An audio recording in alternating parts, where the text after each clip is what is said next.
एक हकमुत यहीं रहा है, शोर यहीं रहा और यहीं के खिलाफ बोल रहा है। ये बोल रहा था अभी यहाँ पर हमारे भारत के बारे में, हिंदू लोगों को माओवादी बोल रहा था। अभी यही यहाँ पे हमारे यहाँ पे क्या हो गया? क्यों देख रहे? कौन क्या बोल रहा था? अरे अभी एक आया, पहले तो एक बोला समर्थन कर रहा था कि खालिस्तान चाहिए। अगर हिंदू अगर मांग कर रहे हैं हिंदुस्तान की तो हम पंजाबी खालिस्तान क्यों मांग करें। एक वो चला गया, दूसरा उसमें बोल रहा है कि हिंदू माओवादी हैं, हिंदू समावादी है। अब एक बात बताओ, यहाँ पर रह कर बोलेगा अगर उसका कुछ हो जाएगा तो कौन जिम्मेदार ले रहा है वो? सर, कांग्रेस के बारे में मैं ऐसा शब्द कहने वाला हूँ, संसार में वो बात किसी ने नहीं कही, वो मैं आज आपको कहने वाला हूँ। 100 बरस तक जब जनता ने कांग्रेस की कब्र खोदी, तब ऐसे विषम परिस्थिति में देश को संभालने सामने आए नरेंद्र मोदी।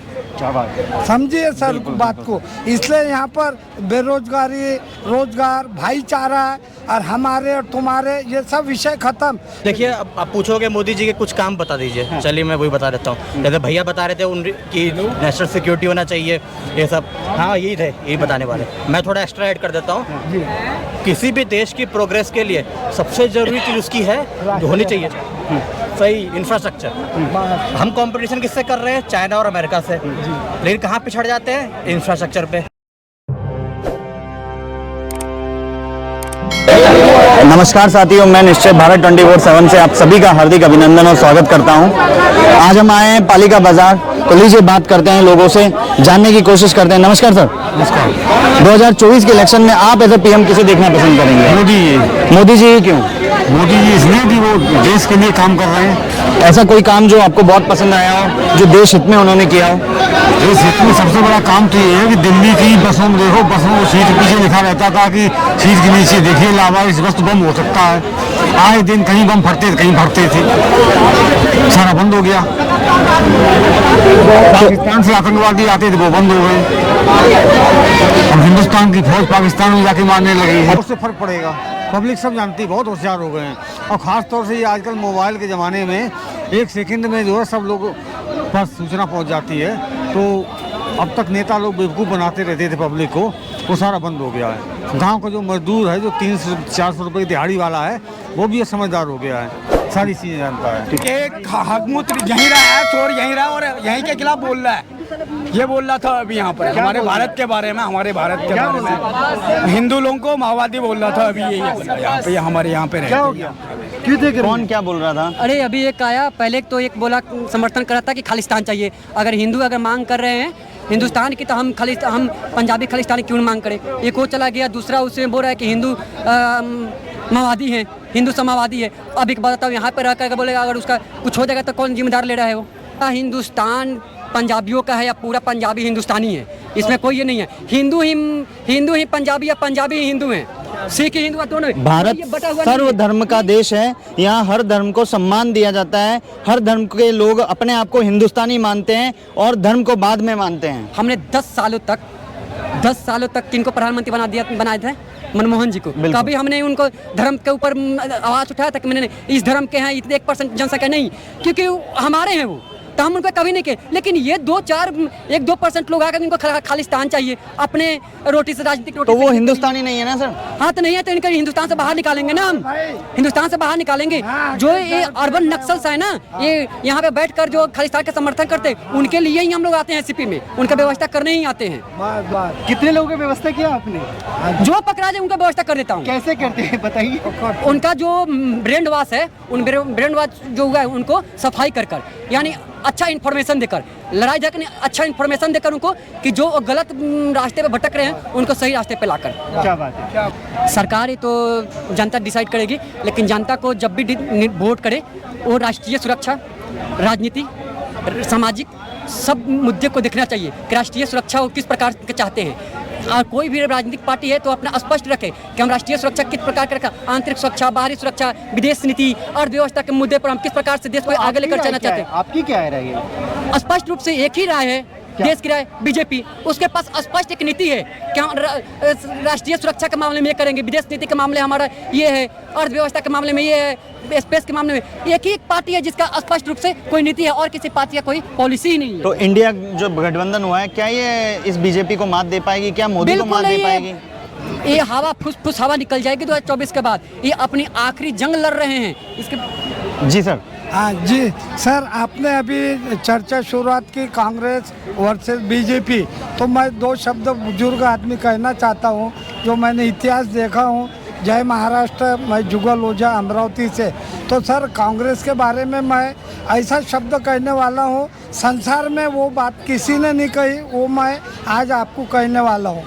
100 बरस तक जब जनता ने कांग्रेस की कब्र खोदी, तब ऐसे विषम परिस्थिति में देश को संभालने सामने आए नरेंद्र मोदी। क्या बात है। समझिए सर बात को। इसलिए यहाँ पर बेरोजगारी, रोजगार, भाईचारा और हमारे और तुम्हारे ये सब विषय खत्म। जो राष्ट्र के लिए जी रहा, राष्ट्र की खा रहा, राष्ट्र के साथ ले रहा, वो राष्ट्रवादी और वो सही सत्ता को सही समय पे ऊपर लाने वाला है। ये भी एक सही बात है। और सर सबसे बड़ी बात है कि जयचंद विदेशी धरती पे पैदा नहीं हुए, जयचंद हमारे बीच में, हमारे थाली में पैदा हुई है। और वो चट्टे फल फूल रहे हैं चारों तरफ। भाई भी हमारे जो कार्य कर रहे हैं, साफ सफाई अभियान, वो भी सही है।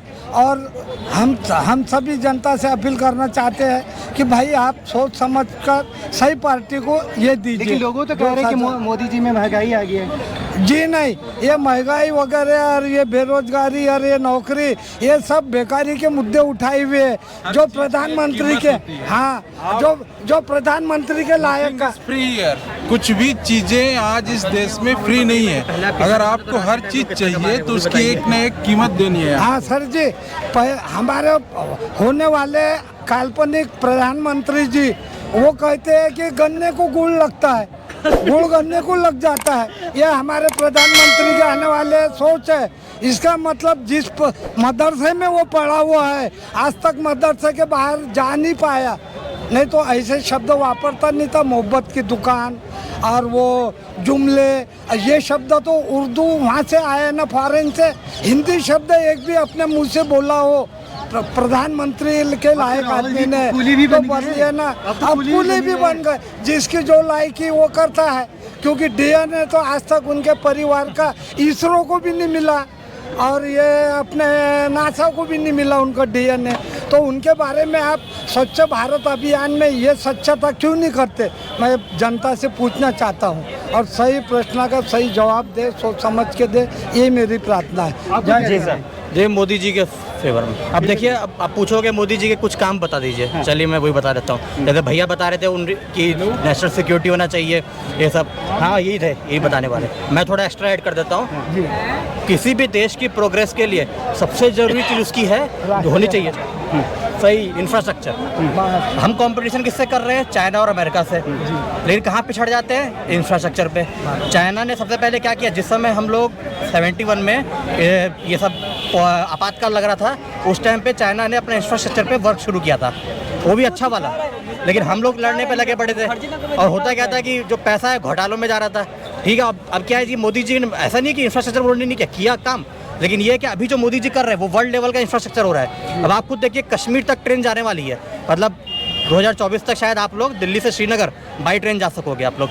और नॉर्थ ईस्ट के कई स्टेट्स को अब कैपिटल से कनेक्ट होने वाली है। उससे फ़ायदा किसका होगा? आम आदमी का ही होगा। अब जो खेत के वो सेब वाले किसान लोग हैं, वो अपना बाई रोड लाते हैं, कई बार लैंडस्लाइड हो गई, ट्रक बेचारों के फंसे रह गए, सामान सड़ गया, घाटा हो गया। वही सामान जो ट्रेन से आएगा पूरे देश के कोने कोने में जाएगा, कमाई उनकी भी होने वाली है और